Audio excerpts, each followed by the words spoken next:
alors jërëjëf mbokk internet yi alors am mbégte bu baax a baax ak contentement saa su ne ñi ngeen ñu toppee ci li nga xamante ni moom mooy suñuy information alors ba tey ñoo ngi fi nga xamante ni mooy ci Tambacounda ku ne xam na ni tey nekk jour boo xamante ni rek jour la boo xam te sénégalais yëpp ñoo ngi xaar tey lan moo fi nar a rusandi waaye information yi nga xamante ni moom moo fi rusandi muy ki nga xamante ni mooy le procureur xam ne na bëgg na ñi tëj ki nga xamante ni mooy Bougane Gueye Dany une année avec sursis ak 3 mois ferme ak benn amende boo xamante ne mu ngi toll ci 500 000 alors ñi déglu ñi nga xamante ni tey ñoom ñooy jegeñaale Bougane lan gis-gis la ñu am ci li nga xamante ne mooy le procureur wax na ko. loolu bon on l'a plaidé on l'a expliqué au juge on lui a rappelé que le Sénégal est un pays démocratique n'est-ce pas et que le juge c'est lui-même qui doit garantir aux citoyens la liberté d'aller et de venir donc vraiment procès bi je pense que le Sénégal a intérêt à ce que ñu bàyyi Bougane Gueye Dany ouais parce que c'est une violation flagrante des droits et libertés d'une personne. sàkkateefu le procureur ci 3 mois yu bëgg ñu tëj Bougane ci ak amende bu 500 000 francs loolu la ci indi comme leeral. li ma ci indi comme leeral xam nga procureur moom dafay laaj rek c'est une partie au procès donc lecture bi ñu ci mën a am bon mun na nekk ñaar sur le plan politique ça peut signifier qu'on veut empêcher à Bougane de faire sa campagne électorale parce que après tout il est candidat n'est-ce pas à la députation et il est sur les listes et il doit faire campagne donc bu ñu ko tëjee 3 mois ça veut dire qu'il ne fera pas campagne donc si le procureur demande ça veut dire qu'il cherche à éliminer un candidat à l'élection législative.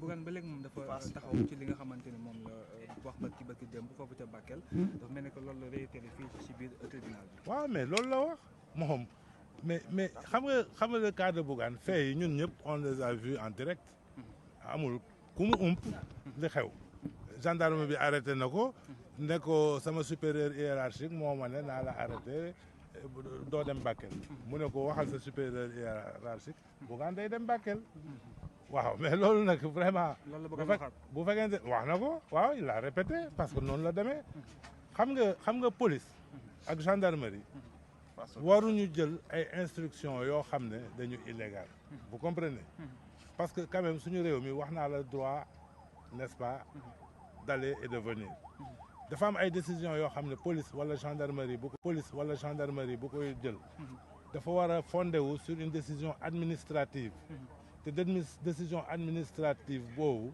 dañ ko war a motiver état de droit noonu lay fonctionner mais un commandant de brigade ou un général warul yeewu benn bés rek ne voilà kenn du dem fii parce que simplement président de la république dafay dem vous comprenez xam nga loolu man bi ma juddoo ba tey mosuma gis loolu mos ngeen gis fu président nekk ñu ne citoyens yi buñ fa dugg mais loolu amul fenn surtout dans un pays démocratique comme le nôtre voilà. Donc de manière officielle non juge bi tranché gul en ce moment maître El Hadj Diouf mooy plaider après ce sera maître Amadou Sall donc ñoom xam naa bu ñu paree dinañ mën a kii dinañu leen gën a mën loolu xaw ma ci dara loolu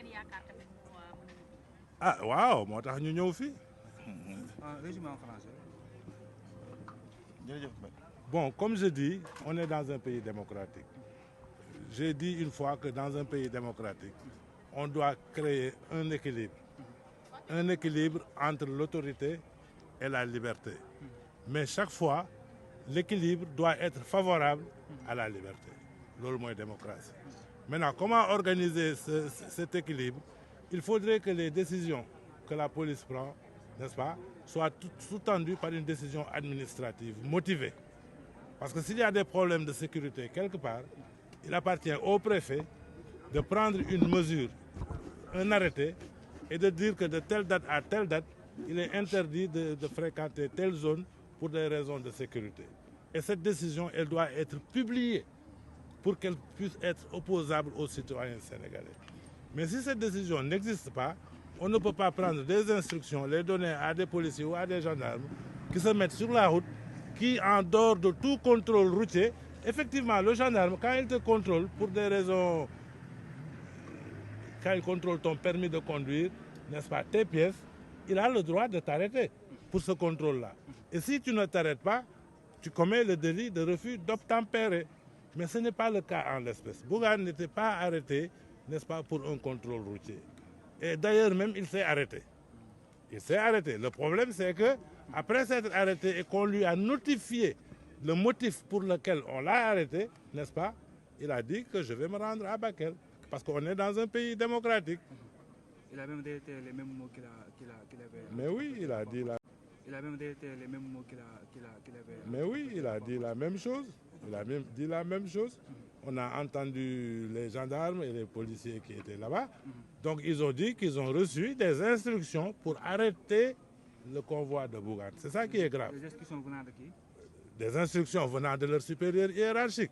On leur a demandé, mais est-ce que les autres véhicules passaient? Mais les autres véhicules passaient. Donc si c'était une mesure qui concernait, n'est-ce pas, l'ordre public et les bonnes mœurs, on aurait dû arrêter tout le monde. Moi, on ne peut pas arrêter le véhicule de Bougane et laisser les Ndiaga Ndiaye et les autres cars rapides passer. Ça, c'est de l'injustice. Donc vous espérez sa libération d'aujourd'hui? Mais c'est pour ça que nous sommes là. Aujourd'hui, je ne peux pas le dire parce que c'est le juge qui va décider s'il va rendre sa décision aujourd'hui ou s'il va mettre l'affaire en délibéré. Merci beaucoup. Merci Djibi.